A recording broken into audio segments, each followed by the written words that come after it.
அந்த நடராஜ பெருமானுடைய வடிவத்தை பாருங்கள். முதல்ல பார்க்க வேண்டியது வலதுபுறத்திலே உடுக்கை, அதற்கு பிறகு அபயக்கரம். அப்போ உடுக்கையிலே இருந்து உங்கள் பார்வை அபயக்கரத்துக்கு வருகிறதா? அபயக்கரத்துக்கு பிறகு வீசிய கரம். அந்த வீசிய கரத்தை பார்த்த பிறகு இடது பக்கத்திற்கு செல்ல வேண்டும். இடது பக்கத்திலே தழல், அழல் ஏந்திய உரு. இப்ப நன்றாக கவனியுங்கள்.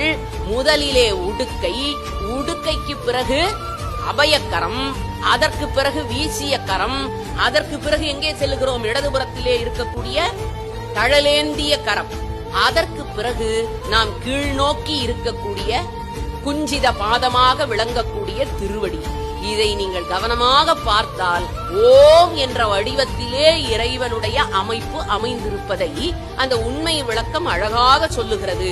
உடுக்கை என்பது சிகரம், வீசிய கரம் வா, அபயக்கரம் ய, ஏந்திய நெருப்பு ந, திருவடி ம, சிவாய நம என்று சொல்லக்கூடிய மந்திரத்தினுடைய வடிவத்தை நடராஜ பெருமானுடைய வடிவத்தில் அப்படியே கொண்டு வந்து பொருத்தி மனதுக்குள்ளே ஏற்க. நடராஜ பெருமானுடைய வடிவத்தை பார்த்தால் ஒடுங்கிய சடை இருக்கவே இருக்காது.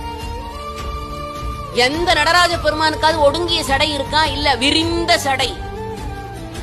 ஏன்? அவன்